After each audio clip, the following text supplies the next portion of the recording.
C. Role of domestic politics. Liberalism. Liberals place a significant emphasis on the role of domestic politics in shaping international relations. They argue that the internal political structure, public opinion, and institutional frameworks of a state greatly influence its foreign policy. According to liberal theorists, democratic states, in particular, have a propensity for peace due to several interrelated factors. Democratic peace theory, one of the cornerstone principles of liberalism in international relations, is the democratic peace theory, which posits that democracies do not wage war against each other. This theory is grounded in the idea that democratic leaders are held accountable by their citizens, who are generally averse to the costs and destruction of war. Democratic governments, therefore, are more likely to resolve conflicts through diplomacy and negotiation rather than military force. Public opinion and accountability in democratic states. Public opinion plays a crucial role in foreign policy decisions. Elected leaders are accountable to their voters, who often have significant sway over policy directions through elections and public discourse. This accountability mechanism means that democratic leaders are likely to pursue policies that align with the preferences of their constituents, who typically favor peaceful resolutions to international disputes. Institutional constraints. Democratic institutions, including a free press, an independent judiciary, and a system of checks and balances, act as constraints on the executive branch's ability to engage in unilateral military actions. These institutions ensure that decisions about war and peace are subjected to rigorous debate and scrutiny, reducing the likelihood of rash or aggressive foreign policies. Economic and social interdependence. Liberals also argue that democratic states are often more economically and socially interdependent with other democracies. This interdependence creates a web of mutual interests that discourages conflict and fosters cooperation. Trade relationships, international organizations, and transnational networks of civil society further reinforce peaceful interactions between democratic states. Promotion of human rights and rule of law. Democratic states are generally more committed to the promotion of human rights and the rule of law, both domestically and internationally. This commitment leads them to support international norms and institutions that foster peaceful coexistence and cooperation. Realists,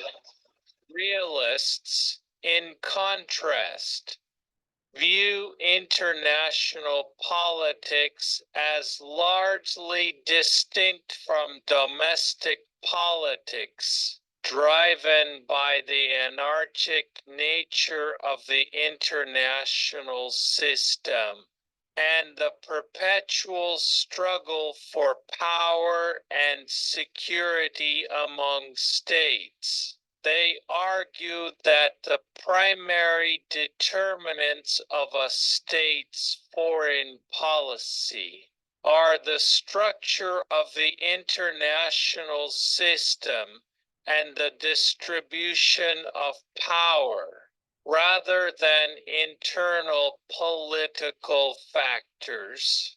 The key points of the realist perspective include primacy of state survival. Realists contend that the foremost goal of any state is its survival in an anarchic international system where no central authority exists to enforce rules or norms. This anarchic environment compels states to prioritize their security and power above all else, making the international system's structure more critical than domestic political considerations. Balance of power. Realists argue that the balance of power among states is the primary driver of international relations. States continuously assess and respond to the power capabilities of other states to ensure their own security. This focus on power dynamics often leads states to form alliances, engage in arms races, and sometimes resort to war to maintain or alter the balance of power. Autonomy from domestic politics. While realists acknowledge that domestic politics can influence foreign policy, they believe that these influences are secondary to the imperatives imposed by the international system. For example, even democratic states, when faced with existential threats or strategic challenges, may adopt foreign policies that are more aligned with realist principles of power politics than with liberal ideals of cooperation and diplomacy. Rational actor model. Realists often employ the rational actor model to explain state behavior. This model assumes that states act rationally, making foreign policy decisions based on a strategic calculation of their national interests and the external threats they face. domestic political factors are considered less significant in this calculation compared to the imperatives of international security and power competition. Historical examples. Realists point to numerous historical examples where states, regardless of their internal political systems, have engaged in power politics to secure their interests. The Cold War, for instance, saw both the democratic United States and the authoritarian Soviet Union engaging in a global struggle for power and influence, driven more by the dynamics of the international system than by their domestic political structures. Conclusion. Liberalism and realism offer contrasting views on the role of domestic politics in international relations. Liberals emphasize the significant influence of domestic political factors, particularly in democratic states, where public opinion, institutional constraints, and economic interdependence foster a propensity for peaceful foreign policies. They argue that democratic states are more likely to resolve conflicts through diplomacy and are generally supportive of international norms and institutions that promote peace and cooperation.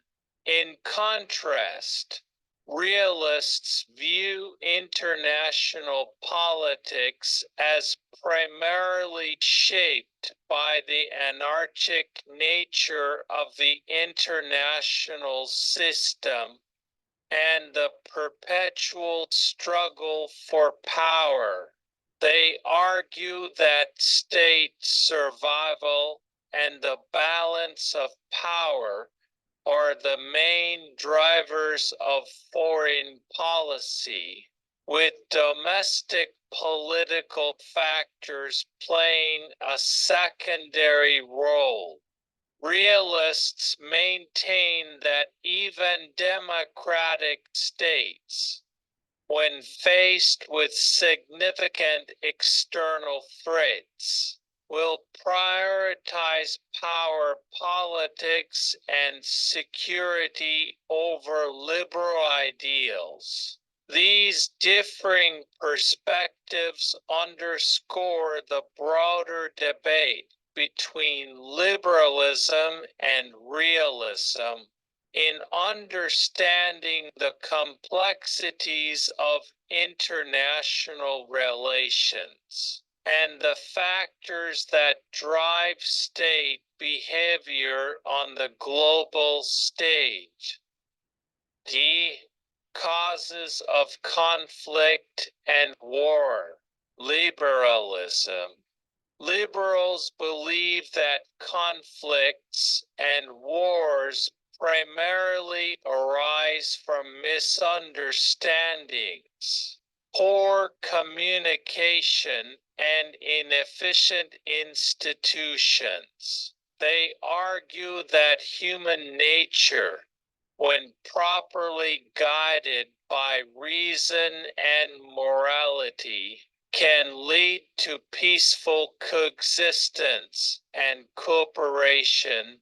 The liberal perspective on the causes of conflict and war includes several key elements: misunderstandings and miscommunication. Liberals argue that many conflicts stem from misunderstandings and miscommunications between states. These misunderstandings can escalate into conflicts if not properly addressed. For example, misinterpretations of a state's intentions or actions can lead to unnecessary tensions and hostilities. By improving communication channels and fostering transparency,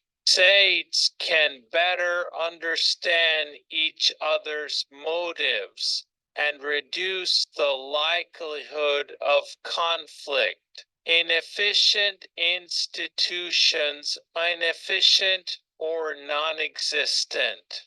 International institutions can fail to manage conflicts effectively, allowing disputes to escalate into wars. Liberals emphasize the importance of international institutions in providing mechanisms for conflict resolution, arbitration, and dialogue.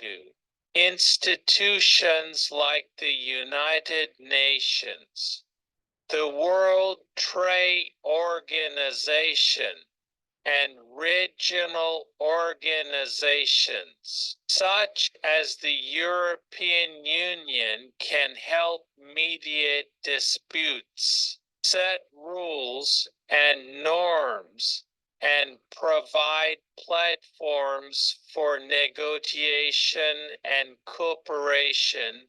Economic interdependence. Liberals believe that economic interdependence reduces the likelihood of conflict. When states are economically interconnected through trade and investment, the costs of war become prohibitively high. Economic ties create mutual interests that incentivize states to maintain peaceful relations. This perspective is grounded in the idea that the benefits of cooperation and the economic costs of conflict act as deterrents against war. Democratic peace theory. Liberals also point to the democratic peace theory, which posits that democracies are less likely to go to war with one another. This theory suggests that democratic norms and institutions promote peaceful conflict resolution through negotiation and compromise. The accountability of leaders to their citizens, the free flow of information, and the checks and balances inherent in democratic systems all contribute to a preference for peaceful solutions over military confrontations. Global governance and international law. The development of global governance structures and international law is seen as a way to manage conflicts and promote peace. Liberals argue that establishing and strengthening international legal frameworks can help prevent conflicts by providing clear rules and norms for state behavior. International law can also offer mechanisms for peaceful dispute resolution, such as the International Court of Justice and various arbitration bodies. Realism. Realists maintain that conflicts and wars are rooted in the intrinsic nature of power and the imbalance of power among states. They argue that the international system is inherently anarchic, with no central authority to enforce rules or mediate disputes effectively.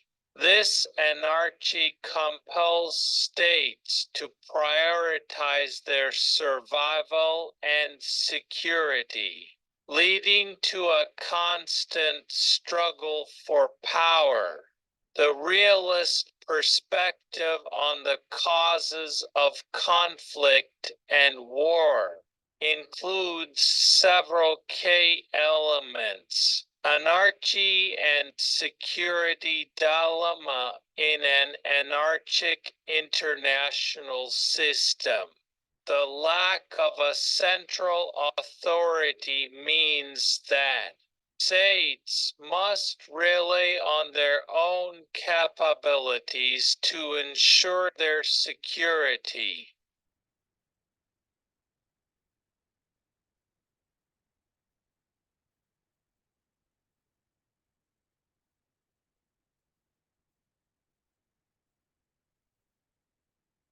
Hi everybody, and welcome to Korchik's class, where we analyze and dissect some of the major topics in global politics.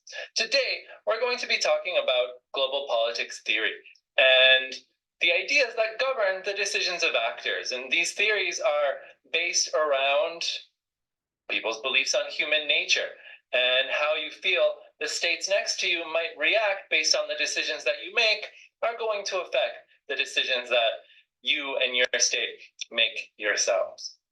In global politics, we have two major competing theories: realism and liberalism. If you haven't had a chance to see my video on realism, you can click right there and take a look. There are other theories out there, however, as well. We have Marxism, constructivism, as well as a slew of others that try to explain the processes that go on in the world and in the world of global politics.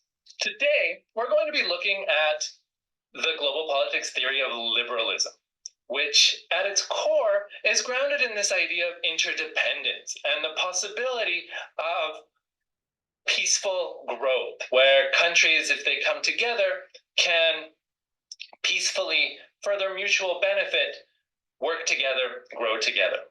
And that stronger connections between states lead to more prosperity for all. At the end of the day, to liberals, these political connections help promote peaceful resolutions to disputes. Free trade, for example, helps create economic ties, and countries that are engaged in free trade relationships are that much less likely to want to go to war with one another if they see the benefits of working together economically. Liberals would also believe in the idea of the spread of liberal democracy, because liberal democracies are the governments that are most likely going to want to have these policies. And so the more liberal democracies we have in the world, the more likely this interdependence will spread and continue. And then, therefore, to some extent, there also needs to be some international law, international conventions that govern state conduct. And this idea isn't a new idea by any means. Even before we had anything close to ideas around things like the United Nations and so on, philosophers were beginning to think about how we can see a more universalized peace. One of those philosophers was Immanuel Kant. Most of his work was around the ideas of reason and morality, but he also dabbled in political philosophy a little bit as well. And his 1795 essay called Perpetual Peace looked at that. And he wrote, "For these reasons, there must be a league of a particular kind.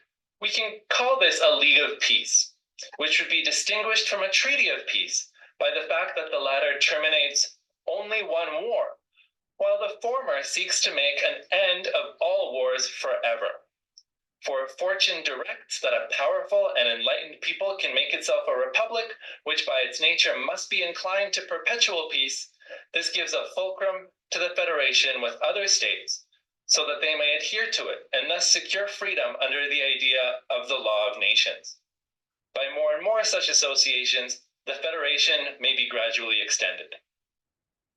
Right? So Kant is looking at some of these states that have already started to become democracies, right? Writing in 1795, this is very soon after the American Revolution, for example, where the United States organized itself in the form of a republic. And Kant's saying that the people within the United States saw that working together with this idea of a liberal democracy is going to promote peace within the United States. Well, why can't we extend that to the world as a whole?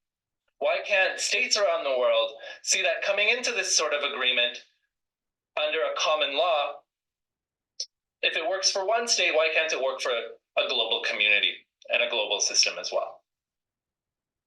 And so what we see emerging in this liberal worldview is this connected world order, where if we look at an international system, states are still the most important actors. Most of the decision making is still done by states. Most global processes are still put forward and the wheels are put in motion by states.